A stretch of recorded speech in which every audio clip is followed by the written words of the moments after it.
नमस्कार प्यारे साथियों, स्वागत है आप सभी का। आज हम एक शानदार बुक का रिव्यू करने वाले हैं। स्कूल व्याख्याता ग्रेड 1 के लिए इतिहास की एक गाइड है, जिसके लेखक डॉक्टर श्री मनीष श्रीमाली जी और श्रीमान हंसराज जी शर्मा हैं। दोनों ही असिस्टेंट प्रोफेसर के पद पर है और यह किताब निकाली है च्यवन प्रकाशन जयपुर के द्वारा। तो आइए एक बार देखते हैं। सबसे पहले अगर हम बात करते हैं तो लेखकों का परिचय आपके समक्ष है, कुछ अन्य उपयोगी पुस्तकें हैं और यह किताब आपके समक्ष आ चुकी है। यह किताब मूल रूप से कंप्लीटली आरपीएससी के द्वारा जो प्रथम श्रेणी स्कूल व्याख्याता भर्ती परीक्षा का पाठ्यक्रम जारी किया गया है, यह किताब उसी को ध्यान में रखते हुए तैयार की गई है। बिल्कुल नए सिलेबस पर आधारित है। तो आइए शुरुआत करते हैं। चलिए, सबसे पहले अगर हम बात करते हैं तो इसमें प्राचीन भारत का इंडेक्स दे रखा है, जिसमें प्राचीन भारत के स्रोत, पुरातात्विक साहित्य और विदेशी वृत्तांत है। पूर्व आदि ऐतिहासिक काल, पुरापाषाण, मध्यपाषाण, नवपाषाण। फिर इसी तरह से कंप्लीट सिलेबस सिंधु सरस्वती सभ्यता, वैदिक सभ्यता, महाजनपद, मगध, जैन और बौद्ध धर्म, मौर्य साम्राज्य, मौर्योत्तरकालीन समाज, अर्थव्यवस्था, संस्कृति, दक्कन, दक्षिणी भारत, संगम, चालुक्य, पल्लव, चोल, राष्ट्रकूट, गुप्त, वर्धन, विदेश में भारतीय संस्कृति, पूर्व मध्यकाल। इसी तरह से मध्यकालीन भारत यहाँ पर कवर किया गया है। मध्यकालीन भारत के स्रोत है दिल्ली सल्तनत, सूफीवाद, भक्ति, मुगल साम्राज्य, मुगल प्रशासनिक व्यवस्था। मध्यकालीन भारत में आर्थिक, सामाजिक, सांस्कृतिक जीवन है, मराठाओं का उत्कर्ष है। ठीक है। आधुनिक भारत की बात करते हैं तो मुगल साम्राज्य का विघटन है, क्षेत्रीय शक्तियों का उद्भव, भौगोलिक खोजें, भारत, व्यापार, वाणिज्य। बंगाल में ब्रिटिश साम्राज्य की स्थापना, आंग्ल में संघर्ष, मराठा और संघ की स्थापना, आंग्ल मराठा युद्ध।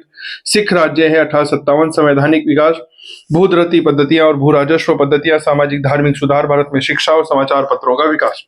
जन आंदोलन, आदिवासी विद्रोह, भारत में राष्ट्रीय आंदोलन, गांधी युग, राष्ट्रीय आंदोलन के नेता परिशिष्ट है।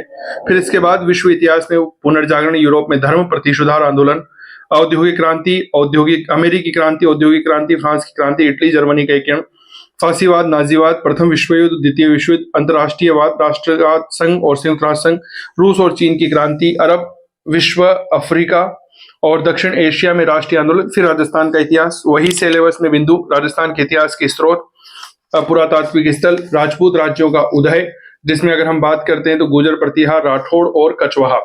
राजपूत प्रतिरोध, पृथ्वीराज तृतीय हमीर है। इसके अलावा रावल रतन सिंह है, कानड़ देव चौहान है, राणा सांगा, मालदेव चंद्रसेन प्रताप है। राजपूतों का मुगलों के साथ सहयोग, मान सिंह, मिर्जा जय सिंह, राय सिंह है। यहाँ पर थोड़ा सा टाइपिंग एरर। देखो, इतनी बड़ी जब किताब लिखी जाती है, उसको टाइप किया जाता है तो कुछ ना कुछ गलतियां रहना स्वाभाविक है, लेकिन ठीक है। इसके बाद 1857 की क्रांति, राजस्थान में किसान जनजाति, राजस्थान में जागरण, सामाजिक राजनीतिक, राजस्थान का एकीकरण और राजस्थान में कला स्थापत्य। अब देखो, सबसे पहले अगर बात करते हैं तो इस किताब की पेपर क्वालिटी अच्छी है, जिसको पढ़ा जा सकता है। एक तो बिल्कुल रफ पेपर जो आता है वह थोड़ा सा उचित नहीं रहता है, तो इनकी एक अच्छी क्वालिटी है किताब की। 486 रुपए में है, क्योंकि ये फिक्स रेट पब्लिकेशन की इनकी किताब आती है। इसका मतलब होता है कि ये फिक्स रेट पे, फिर भी अगर कोई आपका प्रेम व्यवहार किसी के साथ होता है तो मेरे प्यारे साथियों, इसमें कोई 10, 20, 50 रुपए का डिस्काउंट आपको मिल सकता है। चलिए, किताब की विशेषताओं की बात करते हैं तो कुल मिलाकर के इसमें 466 पेज जो है वह दे रखे और एक रिवीजन के हिसाब से यह किताब जो है ओवरऑल रूप से अच्छी प्रतीत होती है। प्राचीन भारत को 166 पेजों में इन्होंने कवर किया है। प्राचीन भारत की स्रोत, पुरातात्विक साहित्य, विदेशी वृत्तांत को देखते हैं तो पुरातात्विक स्रोतों में 4 भागों में विभाजन किया है और कुछ विद्वानों के जो मत रहे हैं वो दिए गए हैं। हड़प्पा काल के क्या है, मूर्तिकला, मरण मूर्तियां हैं जो है, मुहर है, मृत भांड है, ठीक है, मन का निर्माण है, बाट माप है। ये देखो, सबसे बड़ी बात जो इस किताब में लगी है ना, वो ये है कि कहीं जगहों पर इन्होंने चित्रों, मानचित्रों का और इसके अलावा जैसे आधुनिक भारत जब हम पढ़ते हैं तो अखबार की कटिंग, इनका प्रयोग कर करके इस किताब को बेहद रोचक बनाने का प्रयास किया गया है। बाट माप है, द्वितीय नगरीकरण जो हुआ, महाजनपद काल, उसके क्या क्या पुरातात्विक स्रोत है, मौर्य काल है। इसके बाद अगर हम बात करते हैं तो भाषा वगैरह हो गई, अशोक के 14 वृहद शिलालेख हो गई, सारी चीजें यहाँ पर आपको देखने को मिल जाएगी। ठीक है। मौर्योत्तर काल के पुरातात्विक स्रोत कौन कौन से होते हैं, कौन कौन से अभिलेख हैं, गुप्त काल के क्या क्या है, तो इन्होंने अलग अलग चैप्टर वाइज डिवाइडेशन किया हुआ है और ये किताब की बेहद अच्छी खूबसूरती मानी जाती है। क्लियर हो गई। अब जैसे दक्षिणी भारत के हैं तो दक्षिणी भारत में आपको इधर उधर भटकने की आवश्यकता नहीं है, एक जगह है। चालुक्य के हो गए, ठीक है, राष्ट्रकूट के हो गए, पल्लवों के हो गए, चोल के हो गए। इस तरह का विभाजन हमें सामान्य तौर पर किसी दूसरी गाइड में देखने को नहीं मिलता है। क्लियर हो गई। हाँ, ये हो सकता है कि उन दूसरी गाइड में मैटर जो है वो इससे ज्यादा हो सकता है, पर इस तरह का विभाजन नहीं हो सकता है।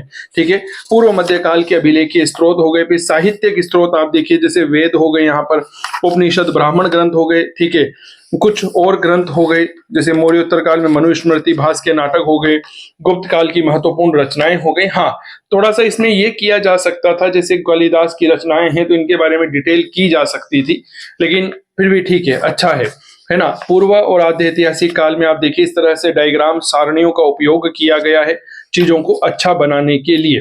ठीक है, सामान्य तौर पर इस तरह का डायग्राम जो है वह हमें हर जगह देखने को नहीं मिलता है। ठीक है, यहाँ पर आप देखिए मृत भांडों के आधार पर जो संस्कृतियों का कालक्रम विभाजन किया गया है कि प्राक हड़प्पा, हड़प्पा संस्कृति, झूकर संस्कृति, आहड़ संस्कृति, कायथा संस्कृति हो गई। इसके बाद आप मालवा संस्कृति, प्रभास संस्कृति को देखिए, यहाँ पर रंगपुर, जोरवे, ये बहुत अच्छा विभाजन माना जा सकता है। क्लियर हो गई। चलिए, इसके बाद सिंधु घाटी सभ्यता के जब हम महत्वपूर्ण स्थलों के बारे में बात करते हैं तो एक सारणी के बारे में जब हम पूरा पढ़ चुके होते हैं और जब हमारी परीक्षा सिर पर होती है ना, तो यह रिवीजन के काम में आने वाली चीजें होती है। क्या बात क्लियर हो गई। जैसे धोलावीरा जेपी जोशी ने खोजा, कच्छ गुजरात में है, कहां पर है, क्यों है, क्या उपयोगी है, किस तरह से 3 भागों में बटा हुआ नगर है। तो ये चीजें बहुत अच्छी, हालांकि थोड़ा फॉन्ट साइज छोटा है लेकिन फिर भी ठीक है। अब वैदिक संस्कृति को देखिए, यहाँ पर वेद है। 2015 का जब फर्स्ट ईयर का पेपर हुआ था ना, तो इस तरह के प्रश्न पूछे गए थे कि कौन सा ब्राह्मण ग्रंथ जो है वह किससे जुड़ा हुआ है, तो इन्होंने पूरा एक सारणी बना करके दिया हुआ है। क्लियर हो गई। तो चीजें हैं, और जब किताब को हम 2 भागों में इस तरह से लिखते हैं ना, एक में 2 बांट करके, तो मैटर ज्यादा आता है अपेक्षा करें जब किताब को एक ही भाग में लिखा जाता है। और पेपर क्वालिटी अच्छी है, फॉन्ट अच्छा है, साइज अच्छी है, 2 फॉन्ट के बीच में, 2 शब्दों के बीच में गैप काफी अच्छा है, तो ये चीजें थोड़ा सा अच्छा हो जाता है।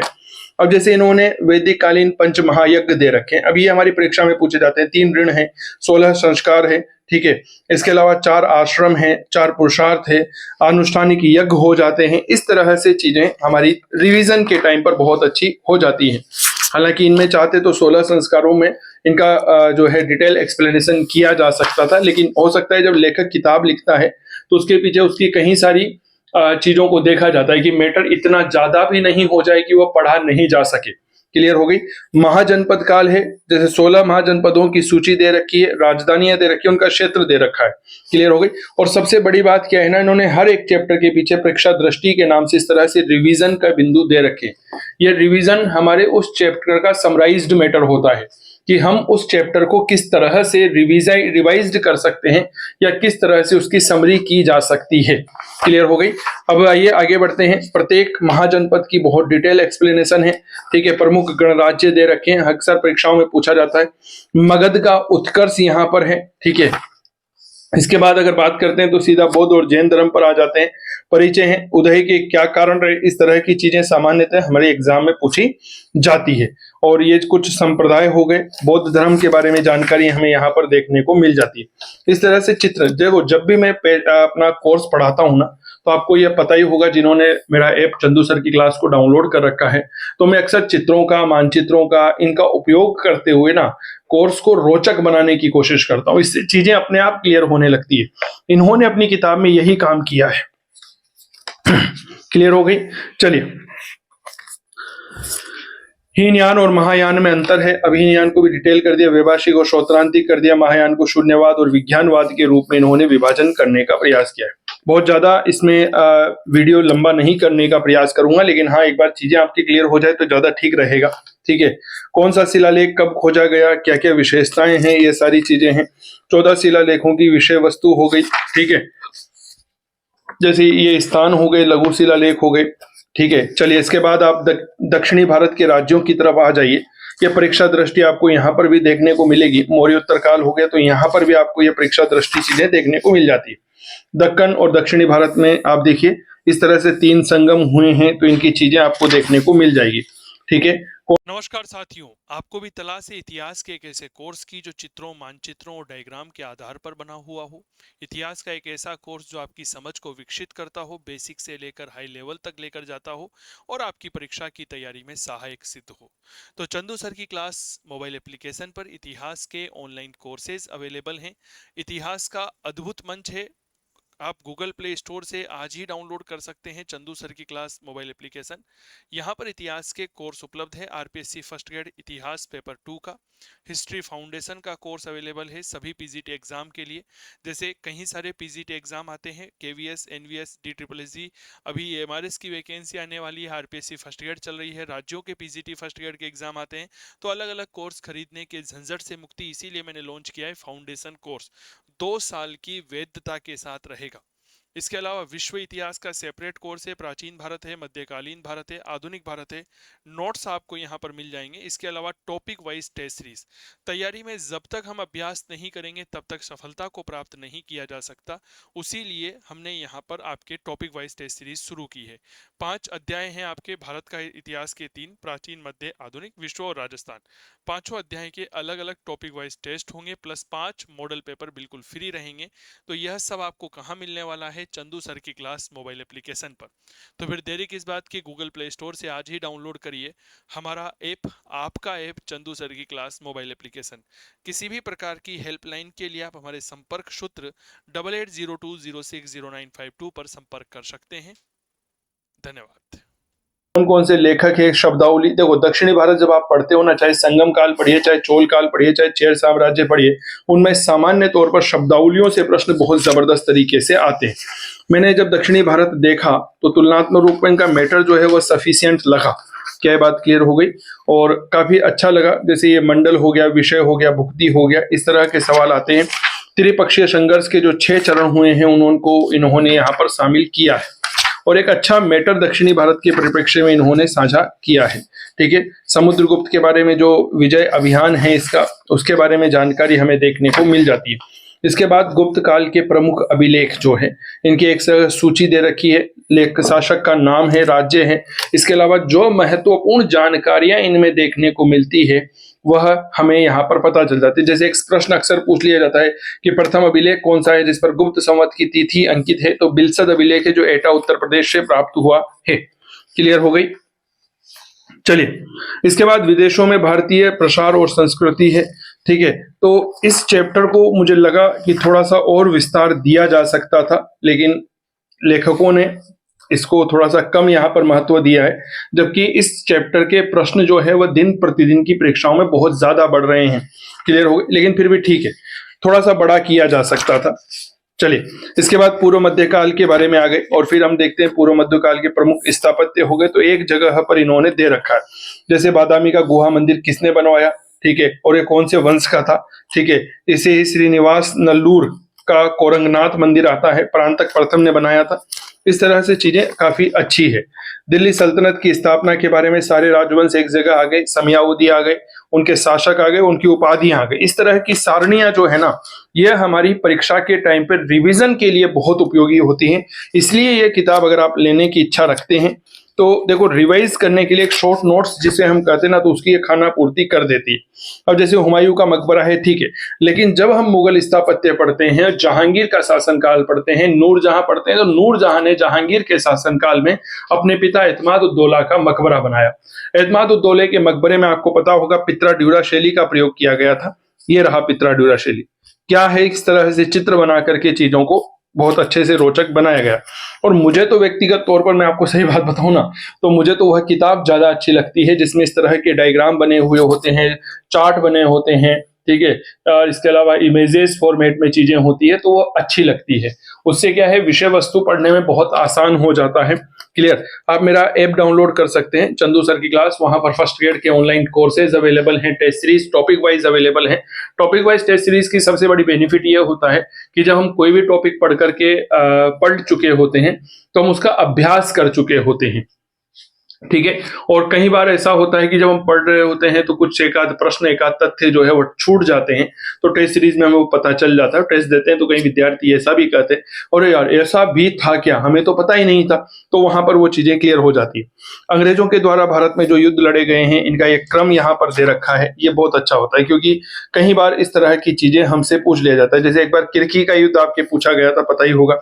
आंग्ल मैसूर संघर्ष वगैरह सब इन्होंने अच्छे से कवर किया हुआ है। 1857 की क्रांति के बारे में अगर हम बात करते हैं, 1857 की क्रांति के पूर्व जो सैनिक विद्रोह हुए, यह एक जगह पर इन्होंने दे रखा है। तो आपको ढूंढने में कोई ज्यादा आफत नहीं करनी पड़ती है। ठीक है, इस तरह से इन्होंने इमेज मानचित्र यहाँ पर लगाया है कि 1857 की जो क्रांति हुई थी उसके कौन कौन से केंद्र बिंदु थे। क्लियर। चलिए, भारतीय समाचार पत्र पत्रिकाओं के बारे में इन्होंने एक जगह सारणी बना करके दे दी है। सामान्यतः यह हमें मिल जाती है, ठीक है, लेकिन फिर भी ठीक है, अच्छी बात है। चलिए, जन आंदोलन, आदिवासी विद्रोह, इन्होंने एक जगह पर किताबें भी दे दी है, पत्र पत्रिकाएं। अब देखिए, जब भारतीय राष्ट्रीय कांग्रेस का पहला अधिवेशन हुआ था ना बंबई में 1885 में, ठीक है, तो गोकुलदास तेजपाल संस्कृत महाविद्यालय में, तो ये उसके सदस्य है। ये बीच में जो आपको व्यक्ति नजर आ रहे हैं ये ए.ओ. ह्यूम है। क्लियर हो गए। तो इस तरह से चीजें मैं फिर कर रहा हूं, कहीं जगह पर डायग्राम प्रयोग किया गया है। जैसे लाहौर जो है उसमें केस चलाया गया था, तो उसका ये चित्र यहाँ पर बनाया गया है जो अंग्रेजों के द्वारा जारी किया गया था। क्लियर हो गई। चलिए, गांधी युग में महात्मा गांधी के बारे में सबसे पहले इन्होंने पूरा डायग्राम दिया है। ये चीज मुझे वास्तव में काबिल तारीफ लगी। जैसे गांधी जी को उपनाम मलंग बाबा किसने कहा, अर्धनंगा फकीर, देशद्रोही राष्ट्रपिता, वन मैन बाउंड्री फोर्स जो है ये किसने कहा। थोड़े से टाइपिंग का एरर हो जाती है, जब इतनी बड़ी किताब लिखी जाती है तो थोड़ा बहुत चल जाता है, इतना तो है ना, नमक आटे में नमक के जितना होता है। इनकी पुस्तकें कौन सी है, समाचार पत्र कौन सा है, इनके द्वारा स्थापित संगठन कौन से हैं, चंपारण सत्याग्रह के बारे में काफी सारी जानकारियां हैं, खेड़ा सत्याग्रह हो गया, क्रम का बहुत अच्छे से ध्यान रखा गया। खिलाफत आंदोलन है, असहयोग आंदोलन है, ठीक है, साहित्य में असहयोग आंदोलन का योगदान। अब देखो, सामान्य तौर पर ये वाली चीजें जो है ना, ये हमें हर जगह नहीं मिलती कि किस साहित्य में असहयोग आंदोलन के बारे में बहुत विस्तृत जानकारी हमें देखने को मिलती है। ठीक है, देखो, कोई भी किताब अच्छी है बुरी है इसका निर्धारण करने वाले विद्यार्थी वर्ग ही होते हैं। क्या मैं ठीक कह रहा हूं? अब यहां पर देखिए, मैं आपको ये कहूं कि ये किताब आप ले लीजिए, तो मैं आपको यही कहना चाहूंगा, अगर आप रिवीजन करना चाहते हैं, क्या ये बात क्लियर हो गई, शॉर्ट नोट्स बनाने की झंझट से मुक्ति प्राप्त करना चाहते हैं, तो शायद ये किताब आप लोगों के लिए हो सकती है। क्लियर हो गई। क्योंकि कहीं सारी ऐसी चीजें हैं, जैसे अक्सर पूछ लिया जाता है, जब कांग्रेस की प्रांतीय सरकारों का गठन हुआ था ना 1937 में, तो प्रधानमंत्री, तो एक जगह पर चार्ट बना करके दिया गया है, नक्शा दिया गया है, तो चीजें अपने आप में आसान होने लग जाती है। क्लियर हो गई। स्वतंत्रता आंदोलन से संबंधित कुछ पुस्तकें यहाँ पर दे रखी है। अब ये चीजें अपने आप में बहुत आसान है, ठीक है ना। जैसे फॉलन फ्लावर्स किसकी किताब है, नेशन इन मेकिंग किसकी, हिंदू व्यू ऑफ लाइफ, इस तरह की चीजें सामान्यतः KVS exam, NVS exam, DSSB assistant professor, NET, JRF, इनमें बहुत ज्यादा पूछी जाती है। ठीक है, चलिए, इसके बाद परीक्षा दृष्टि है, महत्वपूर्ण अधिनियम जो लाए गए थे वो है अमेरिका की क्रांति से जुड़े हुए, तो एक जगह पर इन्होंने लिख दिया। अब इससे क्या होता है ना, इससे सबसे बड़े आसान क्या होता है कि अगर कभी एग्जाम में क्रम पूछ लिया जाए तो वह उसके लिए हमें ज्यादा परेशान होना नहीं पड़ता। प्रथम विश्व युद्ध के समय की कुछ महत्वपूर्ण घटनाओं के बारे में जानकारी आपके साथ यहाँ पर साझा की गई है। राजस्थान के इतिहास के जो पुरातात्विक और पुरालेख साहित्य है उसके बारे में आप देखिए, इस तरह से मैप बनाया गया है। मैप में कौन सा शिलालेख कहाँ से मिला है, जैसे बिजोलिया का शिलालेख है, ओसिया का है भी जोधपुर से मिला है। क्लियर हो गई। नए जिलों को शामिल किया गया है। राजस्थान की प्रमुख प्रशस्ति और उनके रचयिताओं का एक अलग से डायग्राम बनाया गया है। क्या क्या वन लाइनर प्रश्न बन सकते हैं, उस तरह से यहाँ पर संभावित रचनाएं लिखी गई है। राजस्थान के प्रमुख पुरातात्विक स्थल, अब देखो यहाँ से जो ये चार्ट है ना, तो आपको पता होगा जब आप असिस्टेंट प्रोफेसर या फर्स्ट ग्रेड का पेपर राजस्थान में विशेष तौर पर देते हैं तो इस तरह का सवाल पूछ लिया जाता है, निम्नलिखित में से कौन सा ऐसा स्थल है जो नवपाषाण काल का स्थल नहीं है। ठीक है, आहड़ पता होता है, कालीबंगा पता होता है, झर के बारे में पता नहीं होता है। ठीक है, तो इस तरह की चीजें अपने आप में अलौकिक होती है और काफी अच्छा होता है जब एक ही किताब में ज्यादातर मैटर मिल जाए ना। अब आहड़ को रिवाइज करना है तो इन्होंने आहड़ का एक परीक्षा दृष्टि यहाँ पर अलग से दे दिया। 1857 की क्रांति में आप देखिए ब्रिटिश प्रभुत्व की स्थापना हो गई। ठीक है, कारण हो गए, संधियों की सामान्य शर्तें हो गई, किस किस राजा ने संधि की, इसको बढ़ाया जा सकता था, सारे राजाओं का नाम लिखा जा सकता था। विद्रोह के समय राजा कौन कौन थे, 1857 की क्रांति के समय राजपूत और पॉलिटिकल एजेंट कौन थे, कहाँ कहाँ विद्रोह हुआ, तो ये चीजें बहुत अच्छी होती है। ठीक है, कौन कौन सी सैनिक छावनियां थी, प्रमुख शहीद कौन कौन से हैं। अब ये देखो, ये चीजें जो है ना, ये आपको हर जगह नहीं मिलेगी कि राजस्थान में 1857 की क्रांति हुई तो उनके प्रमुख शहीद जो है वह कौन कौन थे। बाकी आप डिटेल एक्सप्लेनेशन के लिए हमारा एप्लीकेशन चंदू सर की क्लास को डाउनलोड कर सकते हैं। अगर आपने कहीं से टेस्ट सीरीज ले रखी है तब तो कोई दिक्कत नहीं है, लेकिन अगर आप टॉपिक वाइज नए पैटर्न के आधार पर टेस्ट देना चाहते हैं तो चंदू सर की क्लास मोबाइल एप्लीकेशन का उपयोग करते हुए आप टॉपिक वाइज टेस्ट सीरीज दे सकते हैं। फर्स्ट ग्रेड का ऑनलाइन कोर्स अवेलेबल है। अगर इसके अलावा आप इंडिविजुअल कोर्स लेना चाहते हैं, प्राचीन का, मध्य का, आधुनिक आधुनिक का, विश्व इतिहास, राजस्थान का इतिहास, तो भी आप चंदू सर की क्लास मोबाइल एप्लीकेशन को डाउनलोड कर सकते हैं। इसका लिंक हमने डिस्क्रिप्शन बॉक्स में कमेंट कर रखा है। क्लियर हो गई? गूगल प्ले स्टोर से डायरेक्ट टाइप करिएगा चंदू सर की क्लास। इसके अलावा कुछ मानचित्रों के माध्यम से राजस्थान के एकीकरण को सरल बनाया गया है, डायग्राम दिया गया है। तो ओवरऑल अगर मैं बात करता हूं इस किताब के बारे में, देखिए राजस्थान के आभूषणों में वही वीरांगना, जिसके प्रत्येक आभूषण हमारे लिए उपयोगी बनते हैं परीक्षा के दृष्टिकोण से। तो एक बार यह किताब अगर आप लेना चाहते हैं तो राजस्थान के लगभग सभी बुक डिपो पर आपको यह किताबें मिल जाएगी। एक अच्छी किताब है ओवरऑल, और इस किताब को आप रिवीजन के पर्पज से, या वह विद्यार्थी जो एक कंप्लीट गाइडे देख रहे हैं, कॉम्बो देख रहे हैं फर्स्ट ग्रेड इतिहास के परिप्रेक्ष्य में, क्योंकि समय कम है लेकिन इस कम समय में बेहतर तैयारी करना चाहते हैं तो एक बार इसके साथ जा सकते हैं। लेकिन अगर आपके पास पहले से कोई गाइड है और आप उसको पढ़ चुके हैं तो फिर दूसरी गाइड लेना उचित नहीं होगा। लेकिन अगर आप नई भर्ती की तैयारी कर रहे हैं, जो कि आने में ही है ऐसा मान के चलिएगा, संभावित रहेगी, तो एक बार आप इसको जरूर देख सकते हैं। तो ये था बुक रिव्यू। आगे आप किस बुक का रिव्यू चाहते हैं एक बार कमेंट बॉक्स में जरूर बताइएगा। बाकी आप हमारे टेलीग्राम चैनल चंदू सर की क्लास को और social media handle Chandu sir की क्लास को फॉलो कर लीजिएगा, जहां पर इतिहास के नए नए और लेटेस्ट जानकारियां आपके साथ साझा की जाती रहती है। टेलीग्राम चैनल पर हम क्वेश्चन पेपर, टेस्ट पेपर वगैरह अपलोड करते रहते हैं, नोट्स वगैरह। हमारे व्हाट्सएप ग्रुप 8802060952 पर भी आप हमसे जुड़ सकते हैं। बाकी स्वस्थ रहें, मस्त रहें, तंदुरुस्त रहें, करते रहें इतिहास की बात चंदू जैन के साथ। ऑनलाइन कोर्स के लिए आप चंदू सर की क्लास मोबाइल एप्लीकेशन को डाउनलोड करिए। नमस्कार। नमस्कार साथियों, आपको भी तलाश है इतिहास के एक ऐसे कोर्स की जो चित्रों, मानचित्रों और डायग्राम के आधार पर बना हुआ हो। इतिहास का एक ऐसा कोर्स जो आपकी समझ को विकसित करता हो, बेसिक से लेकर हाई लेवल तक लेकर जाता हो और आपकी परीक्षा की तैयारी में सहायक सिद्ध हो। तो चंदू सर की क्लास मोबाइल एप्लीकेशन पर इतिहास के ऑनलाइन कोर्सेज अवेलेबल हैं। इतिहास का अद्भुत मंच है। आप गूगल प्ले स्टोर से आज ही डाउनलोड कर सकते हैं चंदू सर की क्लास मोबाइल एप्लीकेशन। यहाँ पर इतिहास के कोर्स उपलब्ध है। आरपीएससी फर्स्ट ग्रेड इतिहास पेपर 2 का, हिस्ट्री फाउंडेशन का कोर्स अवेलेबल है सभी पीजीटी एग्जाम के लिए। जैसे कई सारे पीजीटी एग्जाम आते हैं, केवीएस, एनवीएस, डीट्रिपलएससी, अभी एमआरएस की वैकेंसी आने वाली है, आरपीएससी फर्स्ट ग्रेड चल रही है, राज्यों के पीजीटी फर्स्ट ग्रेड के एग्जाम आते हैं। तो अलग अलग कोर्स खरीदने के झंझट से मुक्ति, इसीलिए मैंने लॉन्च किया है फाउंडेशन कोर्स। 2 साल की वैधता के साथ रहेगा। इसके अलावा विश्व इतिहास का सेपरेट कोर्स है, प्राचीन भारत है, मध्यकालीन भारत है, आधुनिक भारत है। नोट्स आपको यहाँ पर मिल जाएंगे। इसके अलावा टॉपिक वाइज टेस्ट सीरीज। तैयारी में जब तक हम अभ्यास नहीं करेंगे तब तक सफलता को प्राप्त नहीं किया जा सकता। उसी लिए हमने यहाँ पर आपके टॉपिक वाइज टेस्ट सीरीज शुरू की है।